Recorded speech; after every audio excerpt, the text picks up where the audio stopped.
समय र सङ्घर्ष। समयको वेगसँगै आफूलाई पनि बदल्नुपर्छ कि त समयको धारलाई नै मोड्न सक्नुपर्छ। बगिरहेको खोला झैँ हो यो जिन्दगी, बगिरहेको खोला झैँ हो यो जिन्दगी।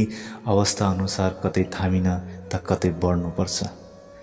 आफ्नो कमजोरीलाई कहिले पनि दोष नदेऊ, आफ्नो कमजोरीलाई कहिले पनि दोष नदेऊ।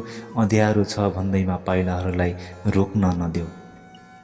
हार र जित त केवल मनका कुरा हुन् यहाँ, हार र जित त केवल मनका कुरा हुन् यहाँ। हरेक अवस्थामा साहसको दीप बाल्न सिक्नुपर्छ। काँडाहरूको बाटो भए पनि मुस्कुराउँदै हिँड, काँडाहरूको बाटो भए पनि मुस्कुराउँदै हिँड। हिमाल झैँ अटल भई आफ्नो लक्ष्यमा अडिग बस। भागेर कतै पुगिँदैन यो संसारको भिडमा, भागेर कतै पुगिँदैन यो संसारको भिडमा। जस्तै आदि आए पनि अगाडि बढ्न सिक्नुपर्छ।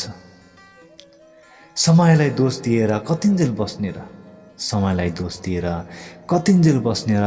आफ्नो भाग्यको पान्न आफैले कोर्न सक्नुपर्छ। कहिले उकालो होला त कहिले ओह्रालो, तर हर अवस्थामा दृढ भई हिँड्न सिक्नुपर्छ, तर हर अवस्थामा दृढ भई हिँड्न सिक्नुपर्छ। धन्यवाद।